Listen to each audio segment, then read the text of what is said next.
Here on Wednesday, but we read an example to you yesterday where one of them had said that it just feels like you didn't make it.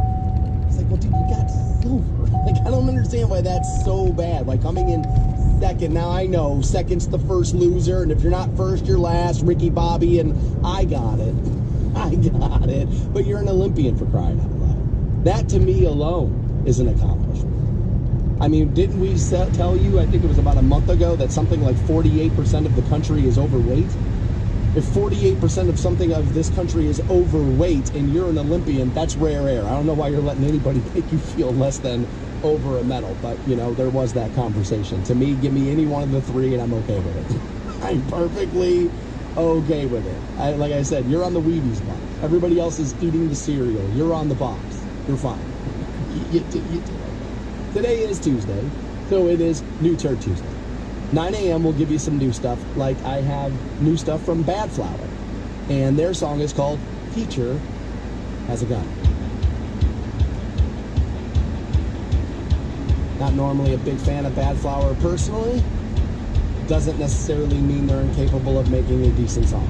There's a teacher in my class. She always had it out for me. She keeps it in the car. There's bullets on the seat.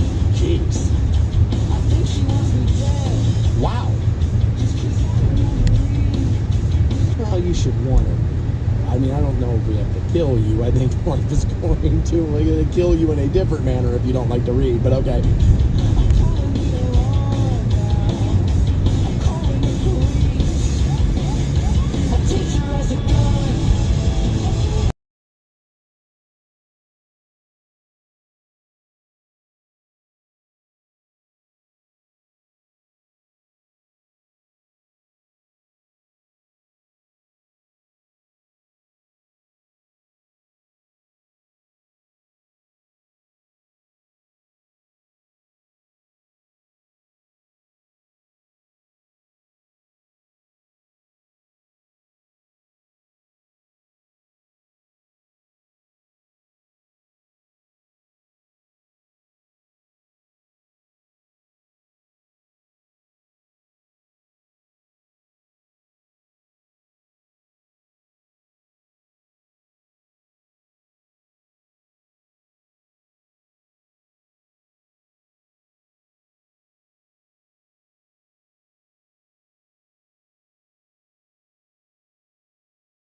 Wild side. You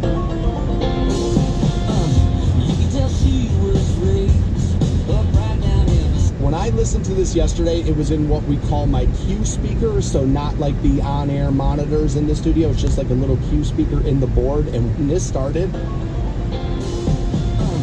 You can tell she was raised. I thought he said raped. And I was like, wait, what? I like literally whipped my head around. I listened to it again. I was like, oh, he said raised. And that made way more sense. Up right down in the South, brought up to be the lady. Always made real good grades. Can't put her feet on the ground. But then she spit on that thing and told everybody about it. I don't know. So Wild Side, new Keith Urban. We'll give you that for New Turd Tuesday, that at 9 o'clock. You can let your opinions on that be known at 330-450-7625. An easy way to text the studio. There's also the microphone talkback button. We will round out New Turd Tuesday. That microphone talkback button, by the way. We will round out the segment at 9 a.m., though, with new Eddie Vedder. Now, Pearl Jam just put out a record. I don't know why Eddie's giving you more solo stuff than he is. This is called Save It for Later. I've liked some solo Eddie stuff. Long Hard Sun, I think, was one of his songs that I liked a lot.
at 8 a.m. Apparently, so many of you want more politics in the bedroom of all places.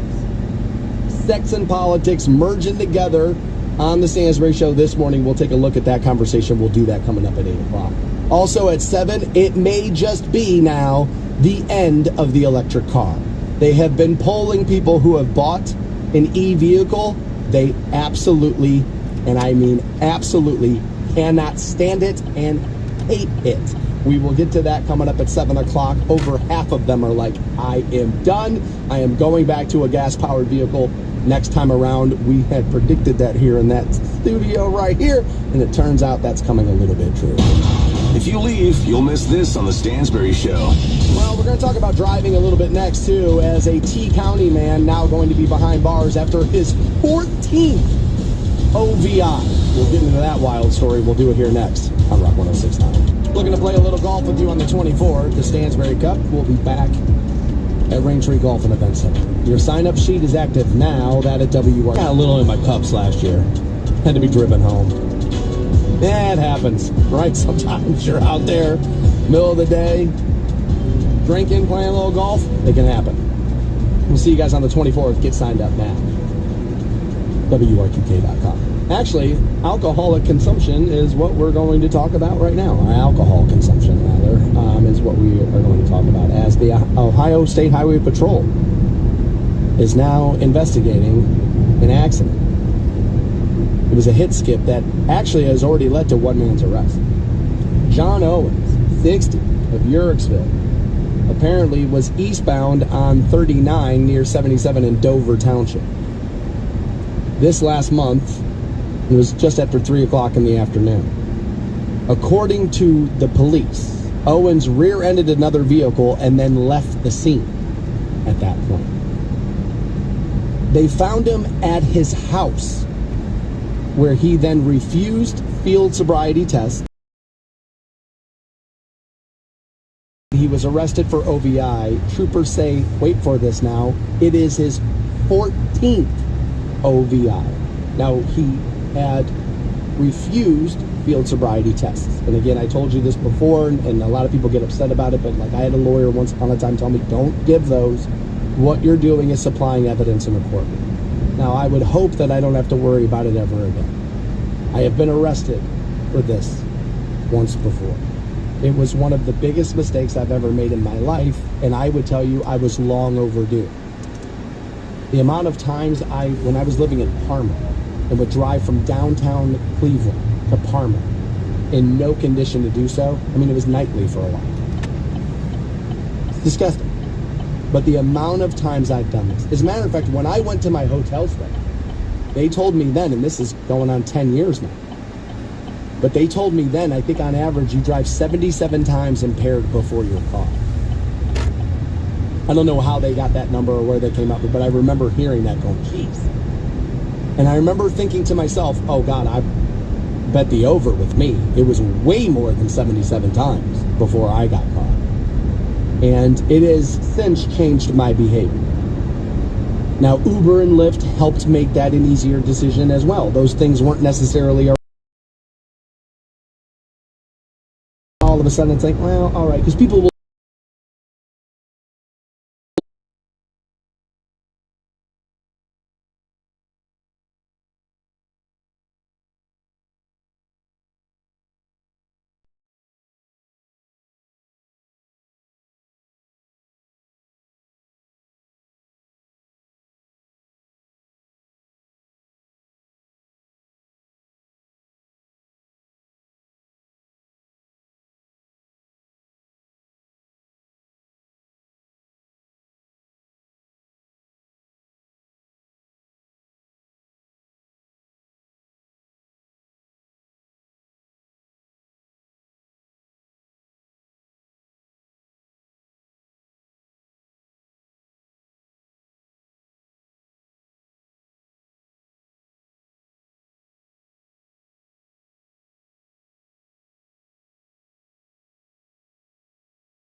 Uber, like I once Ubered to and from Blossom. And somebody said to me, that's going to be like $60 each way, isn't it? And I said, yeah, it's going to be about $120 to get home.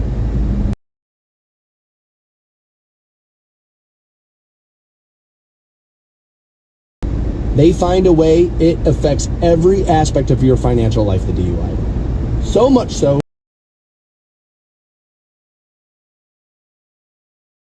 I was going to say probably. I'll stop short of probably and say it might mean that. It doesn't necessarily mean that. You start stacking them up, you got an issue. Like I got a very close friend who got 2 in a year, and that's when he knew. He said it was like that second one was, I was like, dude, in a year? Like nobody does this. I should not be doing this. And he had to look himself in the mirror a little bit and went and got some help, and now he's, you know, a much different person on the other side of it. Knock on wood, hopefully he makes it through that, right? 14 of these? What do you do? He didn't have one. They already did that. But you're a grown-up. The man's 60. Physically get into, turn on, and make move, he's going to do that.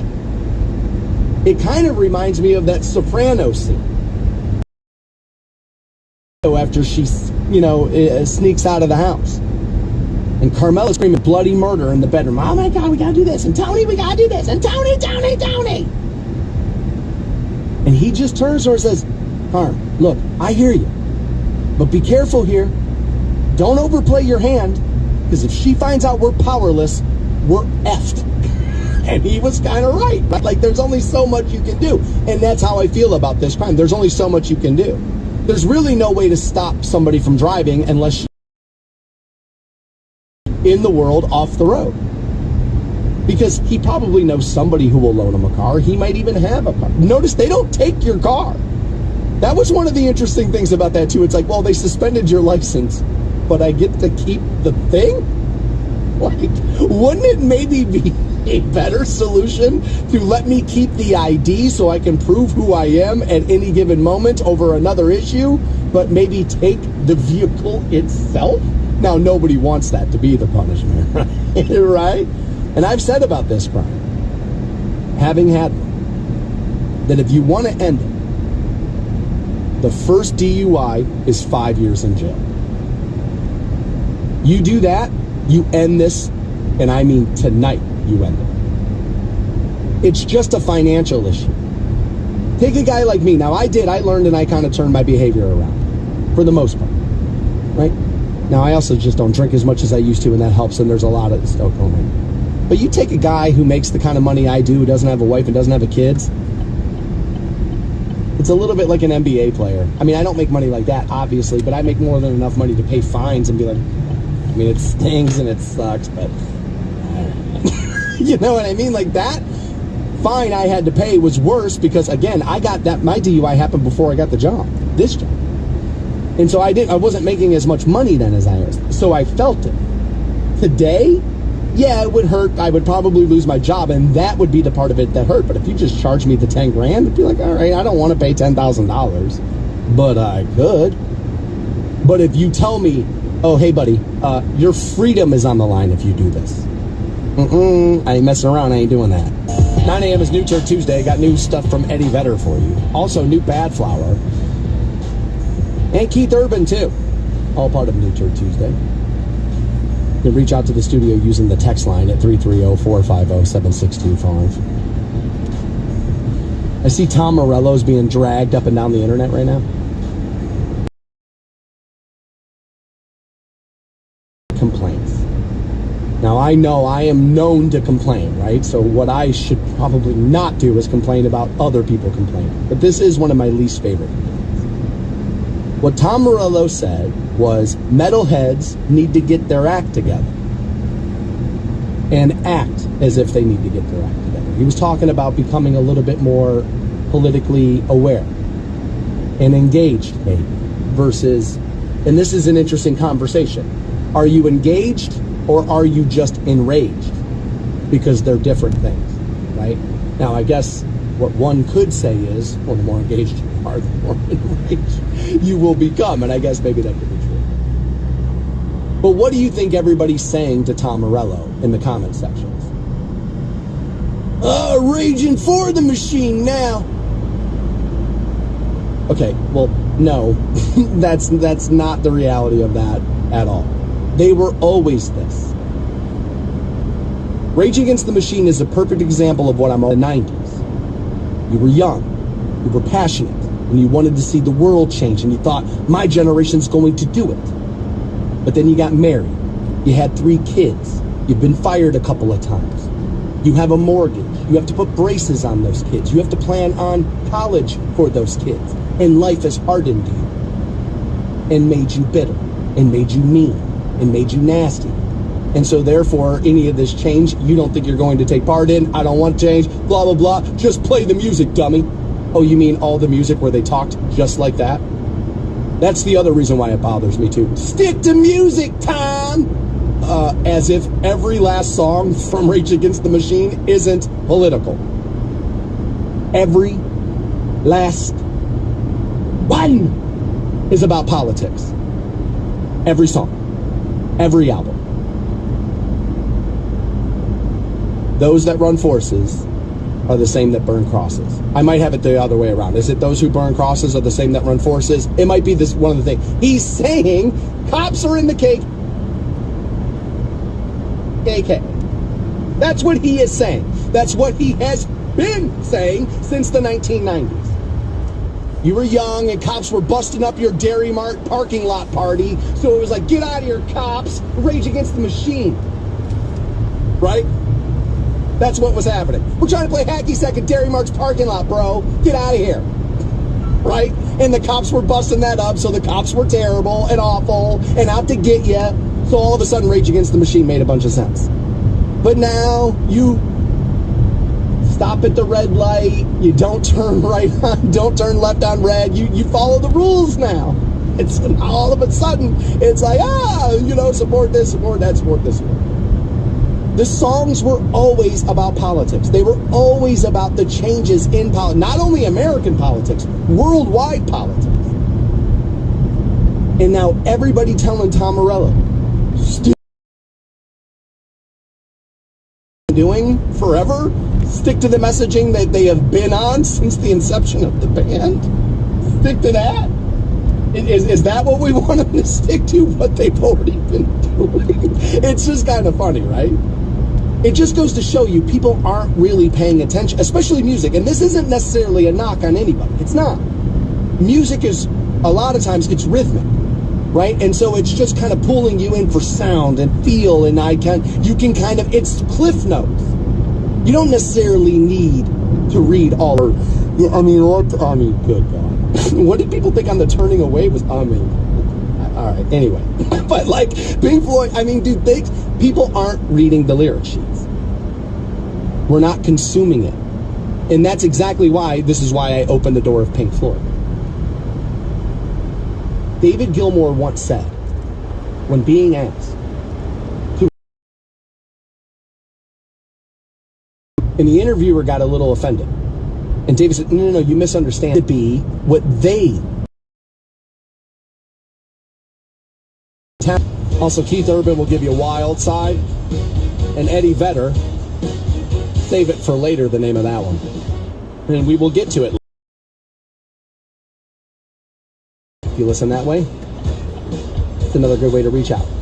Decided to whip out Bulls on Parade there as we got into a conversation about Rage Against the Machine. And it's because Tom Morello is calling on metalheads to get their act together, and of course what he's asking you to do about keep politics away from the art. Well, we would need to get a DeLorean to 88 miles per hour in order to be able to do it. Long before I was born. One of my favorite songs ever is For What It's Worth by Buffalo Springfield. That is literally an anti-war song. So political. By design. Which, by the way, we always tell young kids to shut up. I think Stephen Stills might have been all of 22 when he wrote it. Isn't that interesting? It's a little interesting, right? But people are all up and down and yelling at Tom Morello, stick to music, stick to this, stick to that. I was like, well, you're telling them to stick to the music that they wrote that's all political. Like, I don't know. Let's see here. From the song I just played you. Terror range drenching, quenching the thirst of the power dons. That's five-sided fistagon. The rotten sore on the face of Mother Earth gets bigger. The trigger cold, empty your purse. So we already got sores on the face of Mother Earth. I'm willing to bet that has nothing to do with political or, politics or how we maybe approach this or approach wars or approach the environment. I'm sure that has nothing to do with that. Well, maybe let's skip down after the chorus again. Weapons not food, not homes, not shoes, not need, just feed the war, cannibal, animal. I walk to the corner to the rubble that used to be a library. Line up to the mine cemetery now. What we don't know keeps the contracts alive and moving. They don't got to burn the books, they just remove them. While arms warehouses fill as quick as the cells, rally around the family, pocket full of shells. So, geez, we hit a lot of the talking points there. And again, this is going back to the 90s, but still pretty relevant today as they don't burn books, they just remove them. We talk about that plenty in this country. We talk about that plenty. Oh, look, the rubble used to be a library. So the destruction of your cities and learning centers, geez, that has something to do with politics as well. I mean, everybody's jumping up and down on Tom Morello. And it's funny to me because, well, first, do you think Tom Morello's reading those comment sections where, like so-and-so's blog is posting what he said? He isn't. So you'll see people write things, shut up, Tom. And it's like, he'll see it, buddy, I promise. He is. He'll see it. That. Now, again, I know what's happening. What is happening? I'm annoyed. I'm stuck in this line or at the red light or waiting at work for something, and I see this, and now it just made me more mad. I'm really mad about the fact that my wife won't call me back. But now I see Tom Morello talking politics, so suck it, celebrity, suck it! And you go crazy about it. That's a little nuts. Especially when you start talking about artists. Imagine if, okay, so let's play this game. Essentially what you're saying here is, I realized all of my favorite stuff is political. I mean, every last bit of it, all my favorite movies, all my favorite music, everything is political. What we're saying here is don't put that stuff in music. You know what really we're saying is, will you please use less inspiration to write me songs? That's the argument. Said differently, yes, but writers, people really get up in arms. He didn't write it. She didn't write that. Oh my gosh, she didn't write it. And do I respect an artist more if they write their stuff? Of course. But I understand songs. So many people can sing a song and turn it into a hit. We talk about this every week with New Tour Tuesday. Last week it was Brantley Gilbert, right? And it was like, that's why his best songs he gave to Jason Aldean, because he can actually do it, right? So songwriters are just giving me more of what I'm looking for, more music. I'm going to be hard. It'll be hard for me to stand anywhere and go, can I have less of what I love more than anything in the world, music? Can I have less of it, please? I don't think I can do that. Now, again, I've said for 10 years in here that I view albums the way other people view Shakespeare. That I view them as high-end art like that. Because they're not just banging their head. And they're not just playing unlistenable noise. Sometimes they're saying this. Sometimes they're saying things like that, like Bulls on Parade. Sometimes they're saying things like Guerrilla Radio, which you should maybe look into what that song is about. Sleep Now in the Fire. Again, do you think do you think Zach De La Rocha woke up and was like, oh, dude, sleeping in a fire, I bet that'd be hard to do. No, there's something driving those songs. And his politics is what was doing it. What happens is something sounds loud and aggressive and you like it, so you assume they're approaching this from how you would approach it. That's crazy. I mean, it's literally crazy. One of my all-time favorite bands is Iron Maiden. Tips and you're young, you think you want to see or going to see the world change, and my generation will set it right and all of these things, right?